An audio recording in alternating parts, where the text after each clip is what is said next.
Hope Not Hate have put out a report called State of Hate, and it's quite an interesting, if not amusing, read. I went through it and I'm going to cover some of the contents of it here. On the screen, you can see a list of the contributors. Now, feel free to look up these people for yourselves. A lot of them are on Twitter, so just go and scrutinize their views for yourself. It's pretty predictable, as you'll see. Here we have one of the contributors, Matthew Collins. Now, Matthew is clearly a fat state, but even more interesting than that is the fact that he's a former National Front member. That's correct, he was with a legitimate far-right group, National Front, and I'll link in the description some of the details of his past. He's no angel, let's say. Now this is funny for purely reasons of hypocrisy.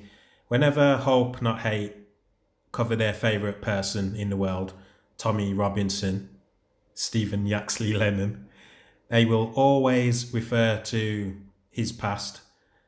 Former EDL leader, convicted fraudster, thug, etc., etc. Yet they do not apply the same standard to Matthew Collins. So, hypocrisy. I'd recommend you all go and have a scroll of this guy's Twitter feed. It's fascinating from a psychological standpoint because it's quite clear and obvious that the guy is massively overcompensating for his own past racism and racist affiliations.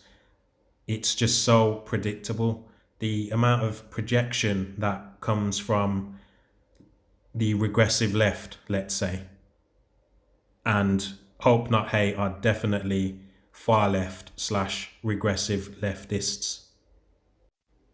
So that was Fat Matt, and now we have Nick Lowe's. Nick Lowe's is the head honcho at Hope Not Hate, and he's the editor on this report that they've produced. Now Nick could not look more like a paedophile if he tried. Look at him, he's just the textbook child abuser, isn't he? It would not surprise me if future evidence or allegations came out about this guy fiddling kids. Anyway, let's do a brief content analysis before I get into some specifics. So, it's a 104-page document. There are 46 pages on the far right, a mere 6 pages on anti-Semitism, and a mere 6 pages on Islamist extremism. So that is more than 6 times more pages on the far right that this report has done than on Islamist extremism. And to me, that begs the question, is this level of emphasis reflective of the real world, what's happening in reality in terms of the manifestation of the ideologies of the far right and Islamism, or Islam as I prefer to call it? Let's do some statistics. I like statistics. Doesn't everyone like statistics? Since the year 2000, I've done 3 classification of terror attacks, terror incidents. We have ones from Muslims, which could be classed as Islamic. We have far right ones, and I've also done a tally for IRA. So this is the Muslim / Islamic tally since the year 2000. So number of deaths, we have 85. Number of injuries, we have 974. For the far right, number of deaths since 2000 is 3. That's correct, 3. Number of injuries by far right terrorists and terrorist incidents is 10. For the IRA, the number of deaths since the early 2000s, it was pretty much, and then they stopped after that. So the number of deaths from the IRA in Britain in terrorist incidents since 2000 is zero deaths. Injuries, we have 7. So the quick tally for Muslim terrorist deaths and injuries is 1,059. The tally for far right deaths and injuries is 13, 1, 3, 13. And the number of deaths and injuries by the IRA is 7. So in total, all the terrorist incidents since 2000, pretty much, I'll go into that shortly, we have a total of 1,079 deaths and injuries from terrorist incidents since the year 2000. Muslims are responsible for, wait for it, 98% of all deaths and injuries via terror attacks in Britain since the year 2000. 98%. The far right is responsible for 1.2%, and the rest, of course, goes to the IRA. So Hope Not Hate, as I said, they've dedicated 46 pages to the problem of the far right in Britain in their report. They've dedicated a mere 6 pages to Islamist extremism, as they've called it. Meanwhile, Muslims are responsible for 98% of the deaths and injuries in terror attacks in Britain. 98% versus 1.2% for the far right. In what world does the disproportionate amount of focus and attention make any sense for Hope Not Hate? It makes no sense. The clear and obvious problem, nearly 100 times worse of a problem, is Islamic extremism, or Islamic fundamentalism, to be more accurate with words. Muslim terror attacks. But hate isn't only Muslim terror attacks. There's this list here. All of these are disproportionately Muslims. These problems are disproportionately from Muslims. None of this is included in the report. And the bit of information that I said I would add later on is that the Muslim number, the total of deaths and injuries, could have been higher. I've actually omitted a couple of Muslim stabbings that are or have kind of half been classed as terror acts. I've omitted them. So there's actually more deaths and injuries that I haven't counted on the tally, and Muslims still account for 98%. Now, let's get into the proportion. Muslims are roughly 6% of the British population. So 6% of the British population is committing 98% of the terrorism. Then there's the joyous fact that we are monitoring some 3,000 wannabe jihadis, 3,000 of them. Then there's a fact that there's between 20 and 35,000 Muslims that are of concern. So to compare, these jihadis and Islamists and wannabe jihadis want to kill and maim and injure people. Many of them go and fight with ISIS and other Islamic terror groups. They go around murdering people, cutting off heads, raping women. Compare that to the far right with their handful of arrests, their handful of deaths and injuries in pretty much 20 years, and the so-called hate incidents that consist of putting a fucking bacon sandwich near a mosque. Then there's the added bonus from the Muslim demographic of the massively disproportionate child rape slash grooming, street gang grooming that they do. Again, 6% roughly of the British population is Muslim, and Muslims commit over 85%, close to 90% of the child rape slash street gang grooming. So 6% of the population commit 98% of the terrorism. 6% of the population commit 90% of the rape of British children. So it's safe to say Muslims are a problem. So you've all just heard the scale of the problem in statistical terms. I've just clearly broken it down and explained it to you. Now, some more content analysis for this State of Hate report. As I said earlier, or referenced earlier, their absolute focus, their scapegoat, their boogeyman is Tommy Robinson. They are oh so concerned and focused on Tommy Robinson. Tommy Robinson's name is mentioned 40 times in this report, 40. Stephen Yaxley Lennon is mentioned 19 times, 19. The term far right is mentioned 139 times.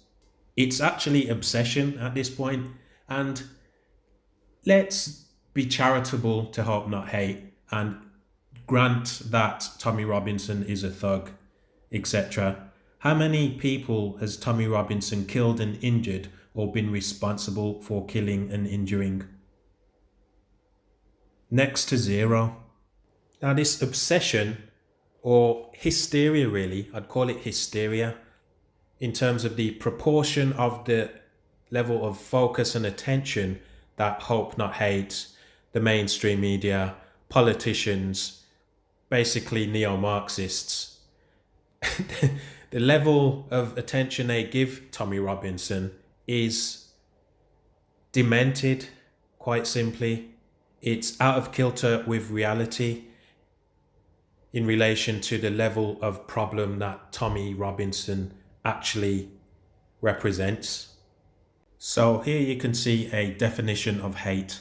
I'm a stickler for definitions. I like to use words correctly and use them with their widely understood definition. So hate really means a strong dislike of something, or you can interpret the word as it says here. So hate is important in the context of both Hope Not Hate, in terms of their message, their aims, what they focus on, and in terms of this report. For me, hate isn't a problem. It's perfectly fine. It's even justified sometimes to hate something or someone, or especially ideas and ideologies and even religions. I have no issue whatsoever with hatred of religions. Hatred of people, even, I don't really mind that, depending on how far you go. When it comes to obviously attacking people, assaulting them, hurting them, abusing them, being aggressive without provocation for no reason, obviously I'm against that. Outside of that, people are justified to hate all sorts of things without being criminalized for it. Now, the police, mainstream media, political class are all intent on pushing hate itself as some sort of crime. So if you display hate towards certain things, and I'll show the Met definition of hate crime shortly, you can get prosecuted for it. And clearly that is silly, it's nonsense. It shouldn't happen in a functioning liberal democracy with functioning and rational law and order. Hate should not be a crime. Now what they try and do is conflate hate with physical attack, with physical assault, with verbal abuse, with quite strong levels of aggression, say harassment, even vandalism. These things already have their own classifications and descriptions and are their own crimes. There are no such thing as hate crimes. All of these things have their own separate distinction in terms of what type of crime they are. And now for the word, one of the favourite words in their arsenal, the far left, I mean, outside of the phrase far right or racist, is the word fascist. Now, a fascist is someone who subscribes to, agrees with, adheres to fascism. So, fascism is a governmental system led by a dictator having complete power, forcibly suppressing opposition and criticism, regimenting all industry, commerce, etc., and emphasizing an aggressive nationalism and often racism. And a fascist, of course, is someone, as I just said, who subscribes to the philosophy, principles, or methods of fascism. So let's take Owen Jones, for example, of a guy who constantly misapplies this term to people who clearly are not fascists.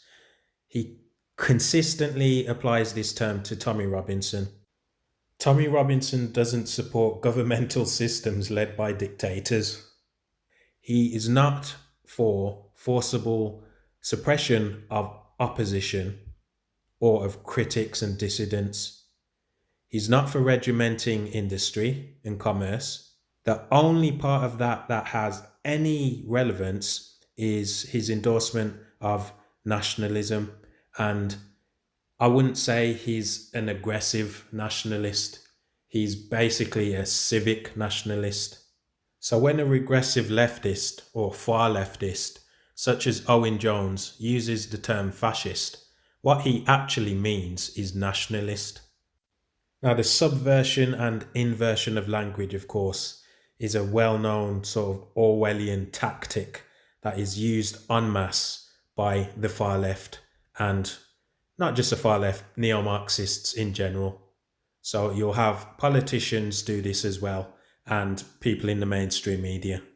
To a large extent, when you're dealing with a neo Marxist, a regressive leftist, far leftist, you aren't even speaking the same language, especially when it comes to certain things and specific phrases.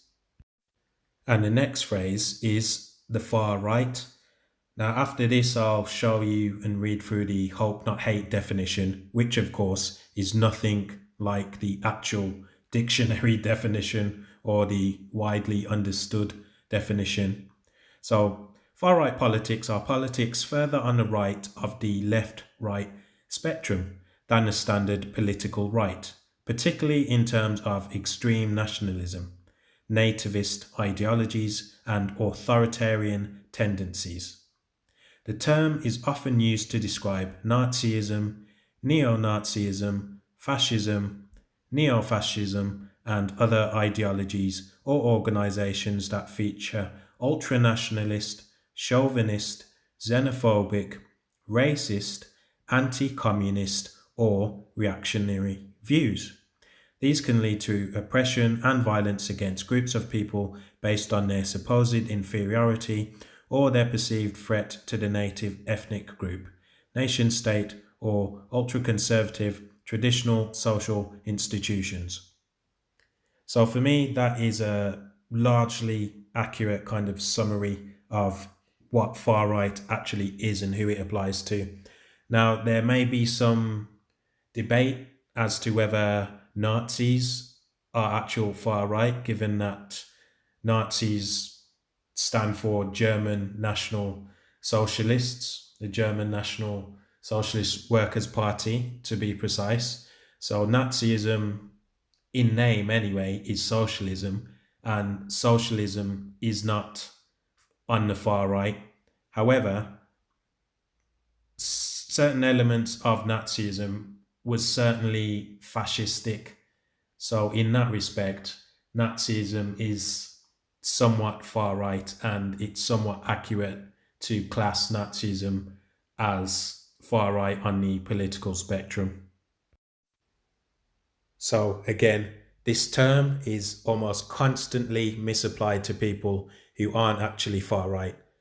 Tommy Robinson is next to none of those things. Well, I'd say none of those things.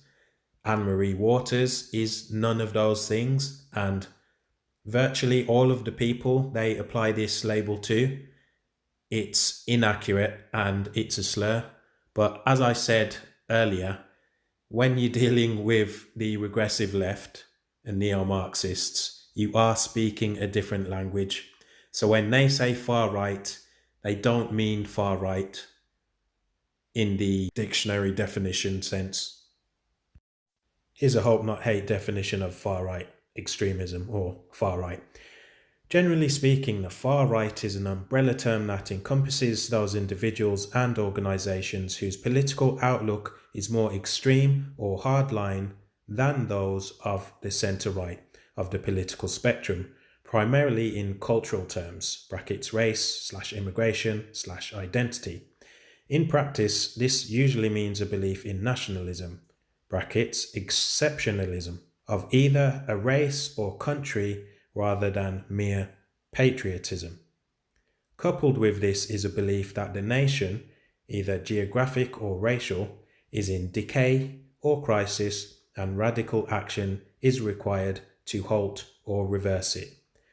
The nation, however defined, usually includes an in-group that is under threat and an out-group / enemy, usually now identified as Islam and Muslims, though this can be any minority community. As an umbrella term, it encompasses people and movements ranging from the democratic, populist, radical right through to the extreme authoritarian far right. So there you have it.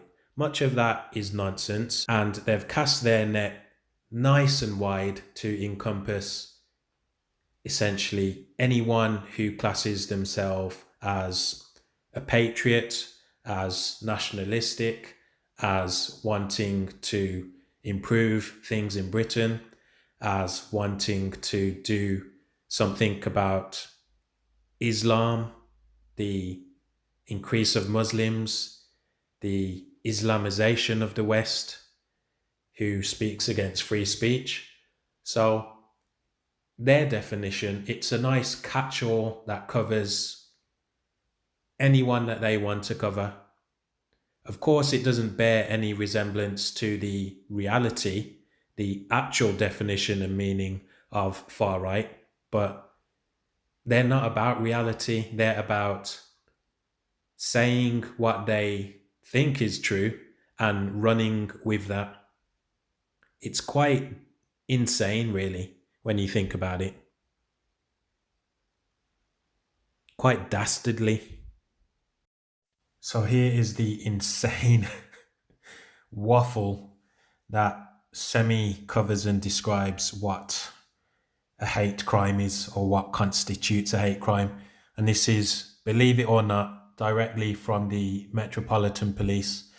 Metropolitan Police cover a large section of London, which is, of course, the capital of England. Here we go with the neo-Marxist nonsense.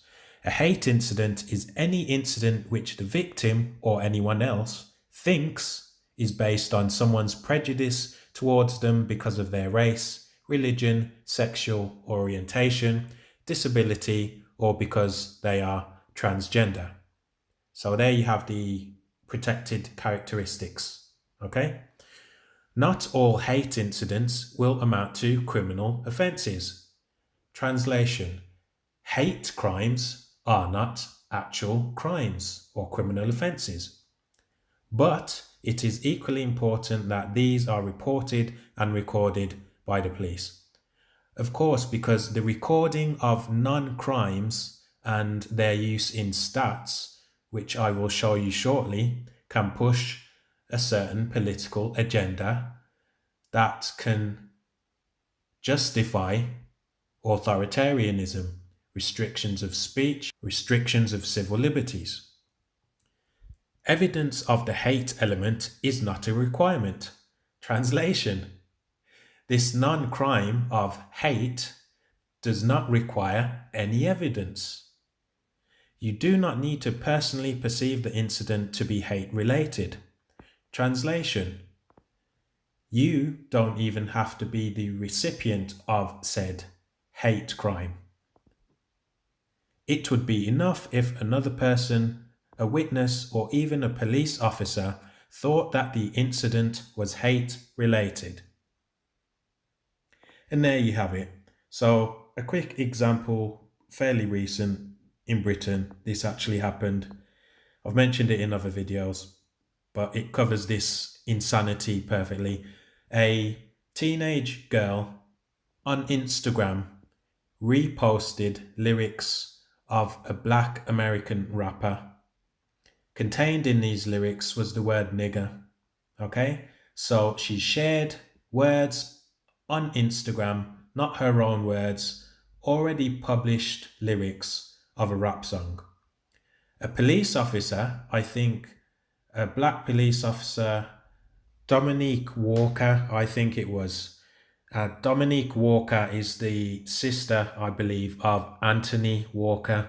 Anthony Walker was a black kid who was murdered in Liverpool some years ago by a couple of white guys, I think, in what was seen as a racist attack, a racist murder. So the police sister of Anthony Walker saw these lyrics posted online.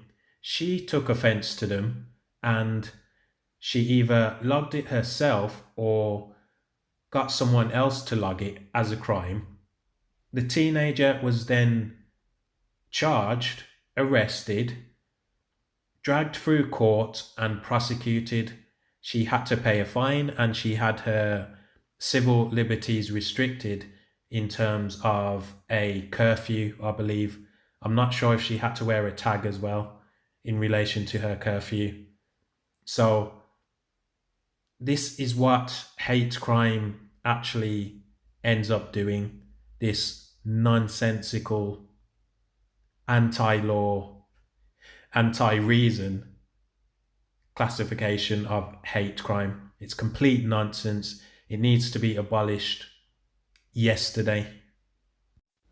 On top of it being nonsense, it is selectively applied to the victim hierarchy of neo-Marxists, the far left orthodoxies, the protected classes, so Muslims, trannies, brown people, gays, etc. But it is only selectively applied to the neo-Marxist victim classes if these victims have the right politics. So if you're a black person and you're a victim of a so-called hate crime and you report it, or not even if you're the victim, if you want to report someone else. If I want to report a Pakistani Muslim called Hina Khaled for being racist towards John Gaunt in an interview, which is what I actually did do as an experiment to see what would happen, nothing will happen, as I found out. Even though, had it happened maybe the other way around, say a Tommy Robinson event, some white guys had been racist towards some Pakistani Muslim women in hijabs, and that was reported, it would be acted upon. I've no doubt of this. So not only did I attempt to report a hate crime for a Pakistani Muslim abusing a white person unsuccessfully, I attended a Stand Up to Racism event. I went in, I asked a few questions for a period of time. They eventually sussed that I was not sympathetic to their nonsense, and they surrounded me and physically pushed me out of their square, their space. So assault, essentially physical assault, which is an actual real crime unlike hate crime. So I was physically assaulted. I was pushed past a row of police. The square was flanked by police. Must have been maybe 20 odd police around.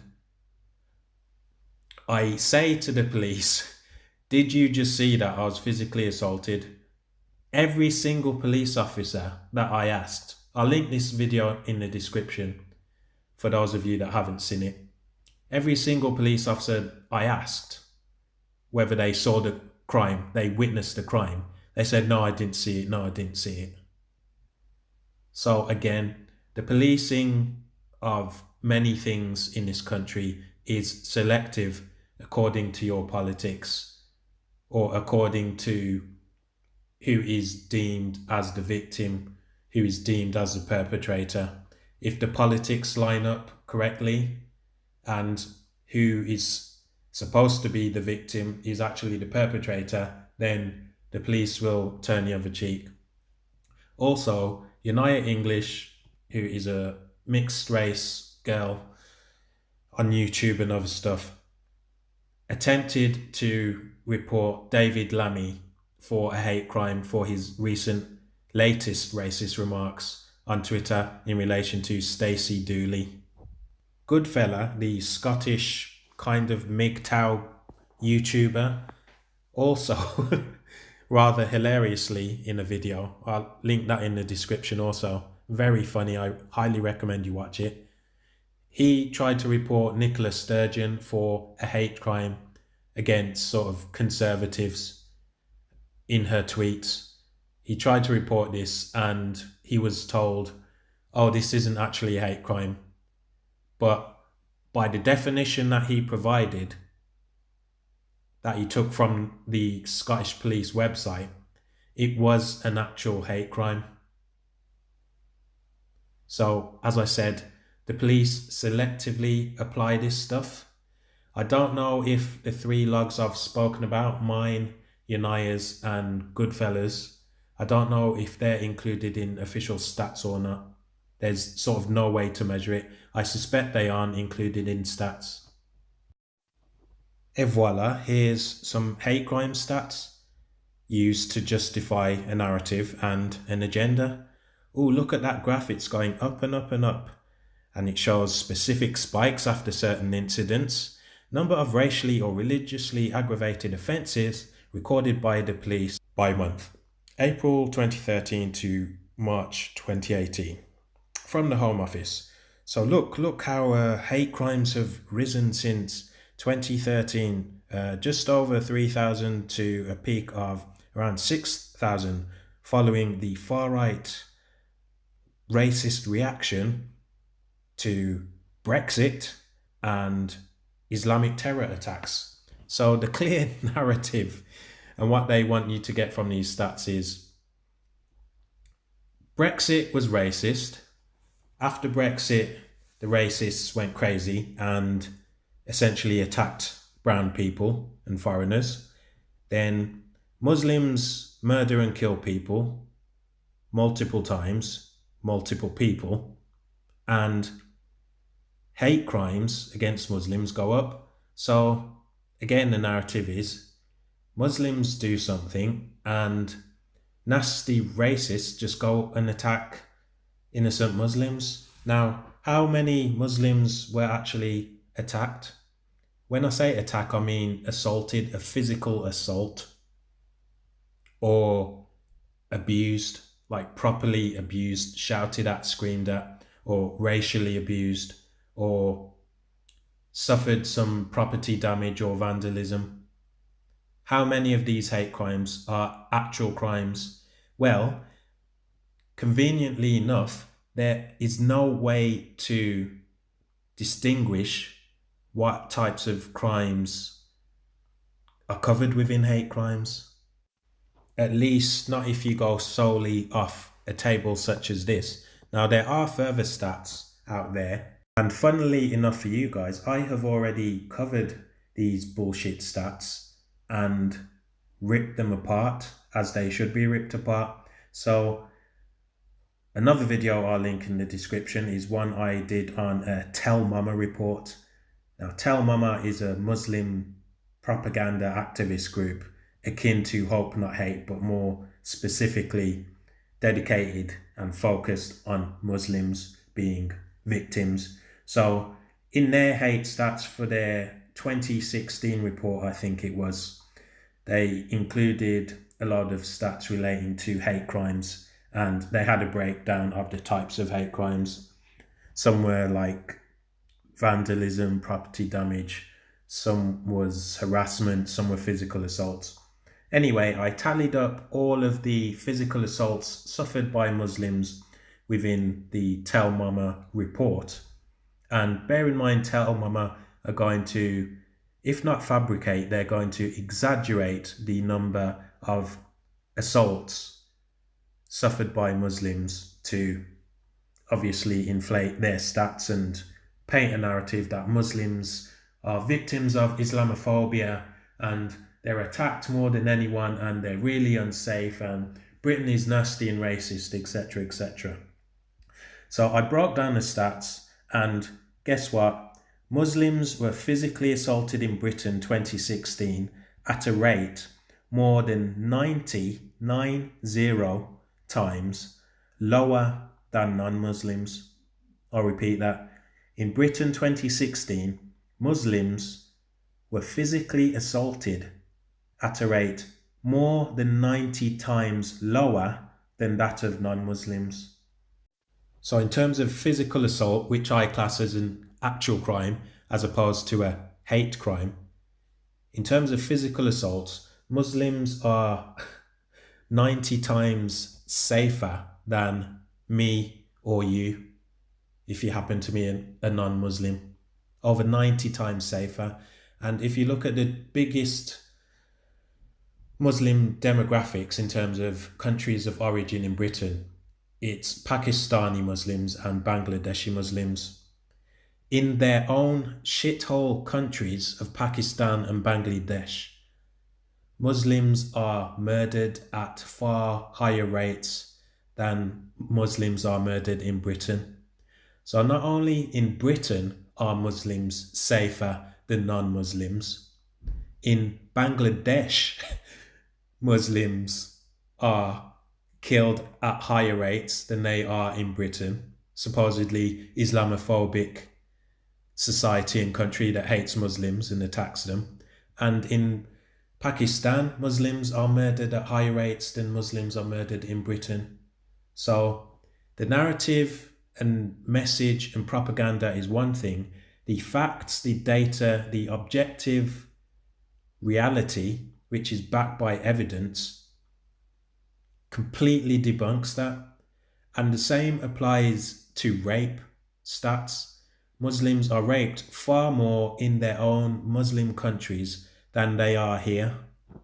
So consider this hate crime nonsense, this Islamophobia nonsense debunked.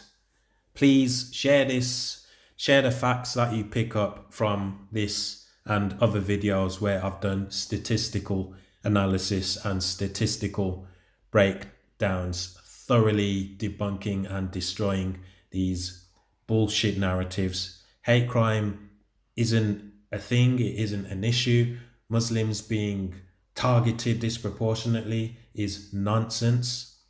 Just take a look at this graphic, have a quick read of it, and Muslims disproportionately targeted, blah blah blah. Islamophobia is rampant and overt, blah blah blah. I've just gone through in about as much detail as you're likely to get online as to why and how this is nonsense.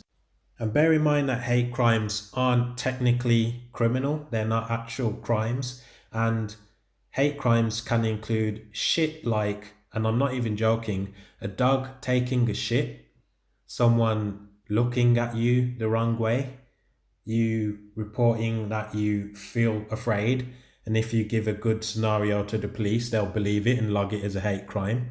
It's absurd. And this graphic just shows some prisoners in custody as a result of work from Prevent. And as you can see, Muslims are disproportionately represented. So 6% of the population making up 80% of the prevent terrorism related prisoners. And this is actually underrepresented because, as I said earlier, Muslims commit 98% of successful terror attacks. So 80% is an underestimate. And here's an example of the misapplication of the term far right. So they've got most influential far right figures on social media. So Milo Yiannopoulos is far right. He's not, he's a conservative. Paul Joseph Watson, apparently far right. He's not, he's also a conservative. And Coulter, apparently far right. She's not, she's a conservative. Pamela Geller is apparently far right. She's not, she's a conservative as well, I'd say. Tommy Robinson, of course, is far right. He's not. He's not even a conservative. He's not even right wing. He's mostly liberal in his views. Stefan Molyneux is apparently far right. Now, Stefan Molyneux is a weird one. I wouldn't call him a conservative. I don't know how to class him politically. He's not far right.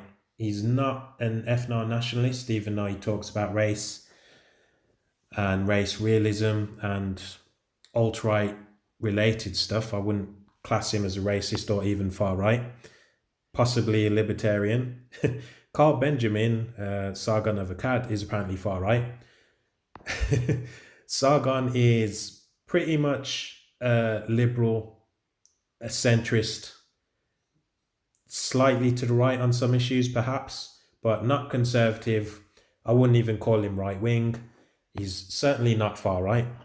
Katie Hopkins is pretty much a conservative that doesn't have a filter and isn't a pussy. I wouldn't consider her far right either. Mike Cernovich, I don't even know where he stands politically. I know he's not far right. I know I'm pretty sure he has a different race wife, Chinese or Asian or something. Again, probably libertarian, I'd class him as. Lauren Southern, she's not far right. She's not an ethno nationalist. She's a right wing conservative, I'd say. Irony being, of course, that some of the people on this influential far right figures on social media list, such as Milo, such as Pamela Geller, are Jewish. So the real far right, the likes of Nick Griffin, Mark Collett, and others, they don't like Jews. They don't like who they perceive to be Zionists. Tommy Robinson is perceived to be a Zionist shill by the far right, the legitimate far right. Even Lauren Southern, I've seen stuff calling her a Zionist shill by fucking right-wing woke, aka red-pilled YouTubers like Squatting Slav. That gimp, he's done videos saying Lauren Southern's a Zionist shill, Tommy Robinson's a Zionist shill, and Nick Griffin repeats this shit.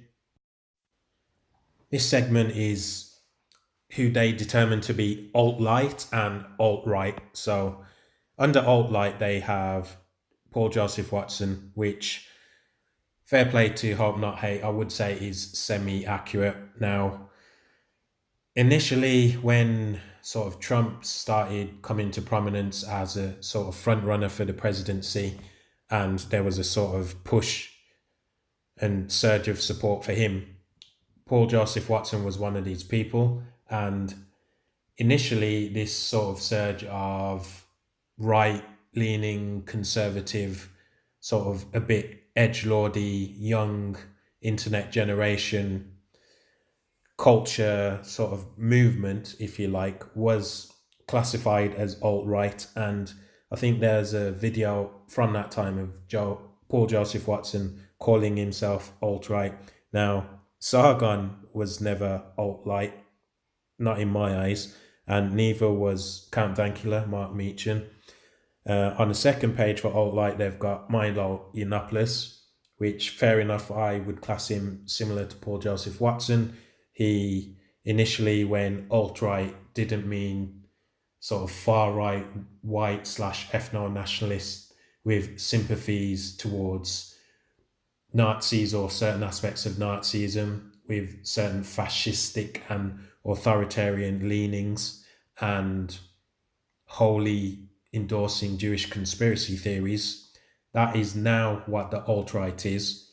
Back at the period I referenced when Trump started coming to fruition as candidate, um, sort of slightly off kilter, edgelordy conservative movements were regarded as alt right.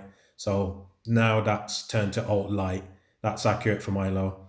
Luke Nash Jones, no, he's certainly not. Luke Nash Jones is just a conservative, pretty much dyed wool conservative.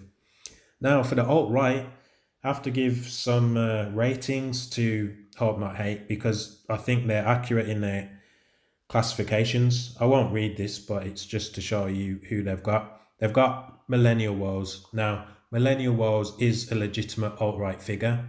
He is what I would consider to be far right. I consider him a racist. I've had interactions with him where he's demonstrated this racism. A quick example for you that maybe are skeptical or have an inclination to defend alt-righters as non-racists. Sure, not all alt-righters are racist, but I'd say a large proportion of them have racist views. An example of Millennial Woes racism, just for the sake of the video, him nearly crying at the thought of Taylor Swift dating a black guy or a mixed race guy. It literally upset him to nearly the point of tears that her precious genes would be, not even her genes, but the fact that she would date outside of her race and potentially not breed with a white guy. That upset Millennial Woes.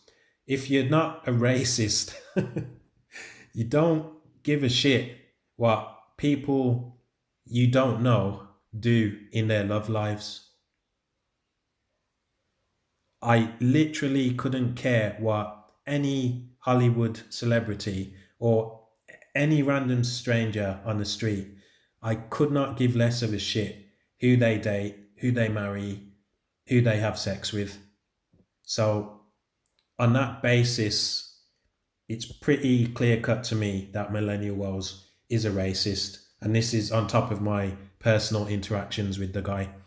Now, Mark Collett is another legitimate alt writer, another racist. He's affiliated and still has links and connections with the BNP slash Nick Griffin. Those guys are absolutely balls deep in Jewish conspiracy theory stuff. So the racist canard of Jewish conspiracy theories, I think, is a legitimate form of racism that can be accurately classed and described as being on the far right. Defend Europa, I don't really know too much about them. The girl they had a picture of, I did use one of her articles as a source in my Muslim Problems in Britain video. We had some interactions a while ago on Twitter. She seemed all right. I can't really scrutinize her views. I don't know too much. Tara McCarthy is legitimate alt-right, and I don't know Morgoth's review. So from some credit back to the ridiculous. Hope Not Hate somewhat accurately attributed the alt-right moniker to alt-right individuals, but they go back to calling people that aren't for far right or organizations that aren't far right. So UKIP is a far right party. The top bit I'm not going to read, but the two paragraphs underneath are quite interesting. UKIP engages in hardline anti-Muslim rhetoric. Batten is a veteran anti-Muslim activist and has referred to Islam as a death cult, born and steeped in 1400 years of violence and bloodshed that propagates itself by intimidation, violence, and conquest. See, that is a fact. It's a historically accurate and fact-based statement. It's pretty much indisputable what he said there. And the funny thing about Hope Not Hate is they're Muslim apologists. Like most Muslim apologists, they don't understand Islam. Any Islamic fundamentalist or even semi devout Muslim would agree with Gerard's description there. He has claimed that a normal non Mohammedan should have a perfectly rational fear of Islam. Batten has defended his death cult comments. Well, Islam is a death cult. As I said, that's pretty much a fact. And his other statement about non Muslim fearing Islam, I don't fear Islam, I just detest and revile Islam. I'm not scared of it, but given that Islam, not Islamism, not Islamic fundamentalism, core, normal, Wonder Bread Islam, everyday Islam, apple pie Islam, states that apostates should be killed, blasphemers should be killed, and in multiple Islamic countries, you can be killed or at least imprisoned for blaspheming or being an apostate. The punishment for apostasy in Islam is death, and no amount of fuckwittery from Hope Not Hate and other morons will get around this fact. It is a fact. At a Free Tommy event in July, Batten rallied against organised paedophile rape gangs made up of followers of the cult of Muhammad, who was himself a paedophile who kept sex slaves. Again, especially that last statement, Muhammad was a paedophile and he kept sex slaves. Again, statement of fact that doesn't reflect positively on Islam and on Muslims, gets you deemed far right by these fucking far left freak ideologues known as Hope Not Hate. And here we go. Here's a tweet from Gerard Batten himself saying that UKIP is not a right-wing party. Now, Gerard's a bright guy. I'm not a UKIP guy, but Gerard's pretty good. He's an intelligent man, and quite frankly, I believe what he says. And UKIP has no history or literature declaring itself to be a right-wing party either. It wasn't then and it isn't now, even if it is a bit stronger on Islam. So I'll finish up on this, which in my eyes was a rather telling and glaring omission from Hope Not Hate. So I'll read the first bit of it, and it's relating Anne-Marie Waters, who of course they've done a little segment on For Britain being far right, etc. In June, Waters contested the Lewisham East by-election, receiving just 1.2% of the vote. And they leave it there. In the Lewisham East by-election, there was a hustings. A hustings is an opportunity for the candidates to meet in a public forum and debate each other and be questioned by the public. Anne-Marie Waters was prevented from attending this hustings due to far-left fascistic intimidation and threats of violence and actual violence. So the police, they say for her own safety, to be fair, she would have been attacked if she went. The police prevented her from attending, so the heckler's veto. So as fascist regimes do, they shut down events and people that they don't want to hear from with threats of violence and intimidation. And this is what the far left did. Now I'll link another video in the description showing the violence that people were subject to who were waiting outside at the hustings, people that weren't affiliated but just were not obviously on the far left. And the far left violence was perpetrated by momentum thugs, stand up to racism thugs, and maybe one or two Antifa were present. I can't quite remember. I'm not sure they were, but definitely momentum and stand up to racism types physically attacked people unprovoked and were abusive and aggressive to people unprovoked for just standing outside. All of this is on film. I don't think there were any arrests or anything, and it barely made the news. So in this example here, they completely omit far left violence. which is hilarious given their affiliations and links. Hope not hate, I'm talking about here. Given their affiliations and links with far left, fascistic, violent groups such as Momentum, Stand Up to Racism, and Antifa. Joe Mulhall has directly communicated with Antifa to get them to go to events to physically attack people. So, incitement of violence. Who incites violence? Fascists. Uh. So, there we have it, more projection from far left ideologue authoritarians, accusing others of what they themselves are and they themselves do. Now, this seems to be a trait for specifically far leftists and regressive leftists. And like most of my observations on them, it's the psychological angle is very, very telling and fascinating and intriguing to me.